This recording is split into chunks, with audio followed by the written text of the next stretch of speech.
राज्याचे उपमुख्यमंत्री कैलासवासी अजितदादा पवार यांचा अस्थि कलश बुधवारी 4 फेब्रुवारी रोजी महाड शहरात दर्शनासाठी दाखल झाला।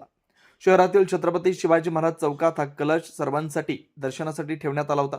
या प्रसंगी राष्ट्रवादीचे प्रदेश सरचिटणीस हनुमंत जगताप आणि पक्षाचे महिला नेतृत्व तथा महाडच्या माजी नगराध्यक्षा स्नेहल जगताप यांनी उपस्थित राहून अस्थि कलशाचं दर्शन घेतलं।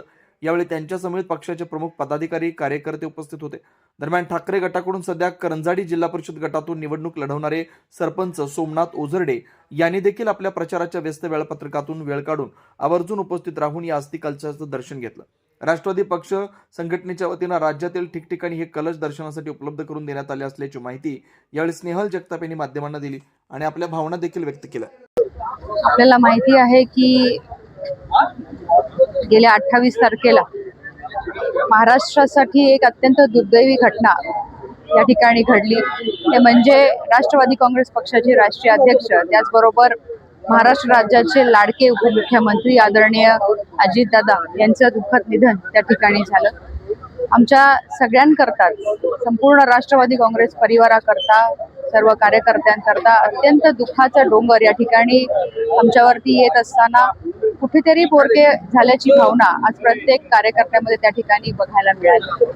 दादांवर असणारं प्रेम, प्रशासकीय ज्ञान आणि त्याचबरोबर जी काही काटेकोरपणाचं त्यांनी पालन करण्याची शिस्त या ठिकाणी संपूर्ण कार्यकर्त्यांच्या सहित नेते मंडळींना सुद्धा लावलेली होती। त्या अनुषंगाने ही जी घटना घडली ही अत्यंत दुर्दैवी बाब म्हणून कुठेतरी माझ्या मनाला सुद्धा एक वेगळा चटका लावून जाणारी आहे। कारण माझ्या वडिलांचं दुःखद निधन झाल्यानंतरची भावना ज्यावेळेला ज्या पद्धतीनं माझ्या मनामध्ये होती त्याच पद्धतीची भावना आदरणीय दादांच्या जाण्याने सुद्धा त्या ठिकाणी निर्माण झाली।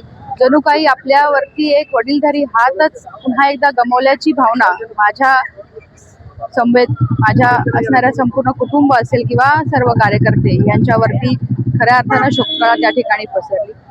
आज महाडच्या या ऐतिहासिक भूमीमध्ये स्वर्गीय दादांची जो अस्थि कलश आहे त्याचं या ठिकाणी आपण ते इथे आणण्याचं कारणच का आहे की संपूर्ण महाराष्ट्रभर हा अस्थि कलश आपण घेऊन जात असताना ज्या आपल्या परिवारातील राष्ट्रवादी काँग्रेस पक्षातील नव्हे तर संपूर्ण सर्व पक्षीय लोकांना अंत्यविधीचं दर्शन त्या ठिकाणी घेता येणं शक्य झालेलं नसताना आपण हे आज अस्थि कलश महाडमध्ये आणण्याचं कारणच का आहे की जगाला संपूर्ण ह्या महाराष्ट्राला ज्यांच्यामुळे खऱ्या अर्थानं काम करण्याची प्रेरणा पावलोपावली मिळत गेली ती प्रेरणा कायम ठेवत असताना संपूर्ण कार्यकर्त्यांमध्ये पुन्हा एकदा आपल्या हक्काचा कामाचा माणूस आपण गमावल्यानंतर सुद्धा तीच प्रेरणा कायम त्यांच्यामध्ये जागृत राहावी आणि त्यांचं दर्शन अंतिम दर्शन या ठिकाणी घेत असताना त्याच ऊर्जेनं येणाऱ्या सर्व संकटांना मात करत त्याच ताकदीनं आपण उभं राहिलं पाहिजे या भावनेतनं आज या अस्थि कलशाचं दर्शन आम्ही सर्व मंडळींनी या निमित्ताने या ठिकाणी घेतलेलं आहे।